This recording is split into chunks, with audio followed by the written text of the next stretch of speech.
নমস্কার বন্ধুরা, কেমন আছেন সবাই? আশা করি সকলেই খুব ভালো আছেন। আবারও একটা নতুন ভিডিওতে আপনাদের সকলকে স্বাগত জানাই। ভিডিওটা দেখে হয়তো বুঝতেই পারছেন আপনারা, ভিডিওটা আমি করব আজ মিক্সড ডালের রেসিপি নিয়ে। মিক্সড ডাল আমরা প্রত্যেকের বাড়িতেই করে থাকি। আমি কিভাবে তৈরি করছি সেটাই কিন্তু আপনাদের সাথে শেয়ার করছি। মিক্সড ডালটা আমি সকালের জলখাবারের জন্য বানিয়েছিলাম, সেই কারণে কিন্তু আমি আগের দিন রাত্রে ভিজিয়ে রেখেছি। আপনারা যদি দুপুরবেলা বা বিকেলবেলা তৈরি করবেন ভাববেন, তাহলে পরে সকালবেলা কিন্তু আপনারা ভিজিয়ে রেখে দিতে পারবেন। সব রকম ডাল ভিজতে মিনিমাম 2 থেকে 3 ঘন্টা টাইম নেয়। এরপর আমি সেদ্ধ করার জন্য কিন্তু প্রেসার কুকারের মধ্যে নুন, হলুদ, লঙ্কার গুঁড়ো, জিরের গুঁড়ো সব রকম মশলা দিয়েই সেদ্ধ করব বলে মশলাগুলো দিয়ে দিলাম, সাথে পরিমাণ মতো জলও দিয়ে দিলাম। প্রেসার কুকারটা তারপর ঢেকে গ্যাসের ওভেনের মধ্যে বসিয়ে দিলাম। তারপরে কিন্তু 2 থেকে 3টে সিটি দেওয়ার পর দেখতেই পাচ্ছেন কতটা ডালটা সেদ্ধ করে নিয়েছি। বেশি সিটি দেবেন না, তাহলে একদম গলা গলা হলে খেতে ভালো লাগবে না। ডালটা ঠান্ডা হয়ে যাওয়ার পর আমি কিন্তু হাতে তুলে আপনাদেরকে দেখিয়ে দিলাম ঠিক আমি কতটা সেদ্ধ করে নিয়েছি। আমি ডালটা রান্না করব সর্ষের তেলে, তাই কড়াই গরম করে কিন্তু সর্ষের তেল দিয়ে দিলাম। তার মধ্যে একে একে দিয়ে দেব পেঁয়াজ কুচি, লঙ্কা কুচি আর আদার পেস্ট, রসুনের পেস্ট। তবে এইগুলো কিন্তু দেব পেঁয়াজটা আগে খুব ভালো করে ভাজা ভাজা করে নেওয়ার পর। পেঁয়াজটা ভাজার সময় বা মশলাগুলো কষানোর সময় গ্যাসের ফ্লেমটা কিন্তু অবশ্যই বাড়িয়ে রাখবেন। পেঁয়াজটা হালকা ভাজা হয়ে যাওয়ার পর এর মধ্যে দিয়ে দিলাম পেঁয়াজেরও পেস্ট। এতে গ্রেভিটাও কিন্তু খুব ঘন ঘন হবে। এই রকম ছোট্ট ছোট্ট টিপস জানার জন্য কিন্তু আমার চ্যানেলটাকে অবশ্যই যারা নতুন দেখছেন তারা সবসময় পাশে থাকতে হলে সাবস্ক্রাইব বা ফলো কিন্তু করে নেবেন।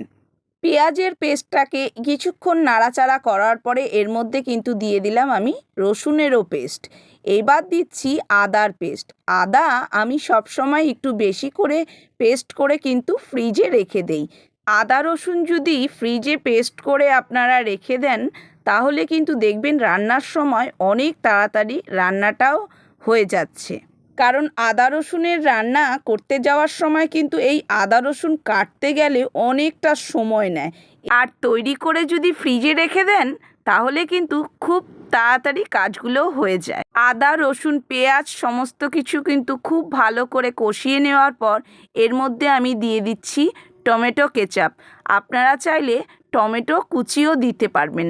আমার কাছে গোটা টমেটো ছিল না, তাই আমি টমেটো কেচাপ দিয়েই কিন্তু কাজ চালিয়ে নিয়েছি।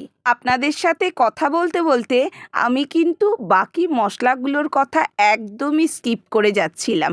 পেঁয়াজ, আদা, রসুন এই সমস্ত পেস্ট দিয়ে দেওয়ার পরে আমি কিন্তু দিয়েছি সব রকম গুঁড়ো মশলা।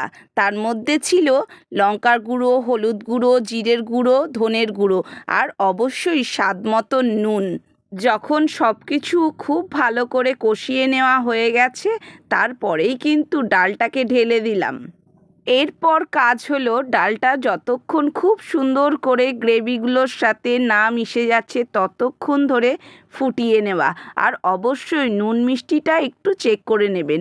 মিষ্টি অনেকেই এই ডালে না দিয়ে থাকতে পারেন, তবে সামান্য মিষ্টি একটু দিলে পরে ডালের টেস্টটাও কিন্তু খুব ভালো হয়ে যাবে। ডালটাকে খুব ভালো করে মিশিয়ে নেওয়ার পর এর মধ্যে দিয়ে দিলাম গরম মশলার গুঁড়ো। ডালের টেস্টটা কিন্তু গরম মশলার গন্ধে আরও খুব ভালো লাগবে। আপনারা যদি এই ধরনের অনেক ভিডিও আমার চ্যানেলে দেখতে চান, তাহলে অবশ্যই আমার পাশে থাকবেন। আর যে সমস্ত বন্ধুরা এখনও পর্যন্ত আমার চ্যানেলটাকে ফলো বা সাবস্ক্রাইব করেননি, তাহলে কিন্তু আপনারা ফলো বা সাবস্ক্রাইব করে অবশ্যই পাশে থাকবেন। আমার যে সমস্ত বন্ধুরা ফেসবুক থেকে দেখছেন তাদেরকে বলবো অবশ্যই চ্যানেলটাকে ফলো করে পাশে থাকবেন। আর যে সমস্ত বন্ধুরা আমার ইউটিউব থেকে দেখছেন তাদেরকেও বলবো অবশ্যই পাশে থেকে পাশের বেল বাটনটা টিপে দেবেন। তাহলে আমার নতুন নতুন ভিডিওর নোটিফিকেশান আপনাদের কাছে কিন্তু সবার আগে পৌঁছে যাবে।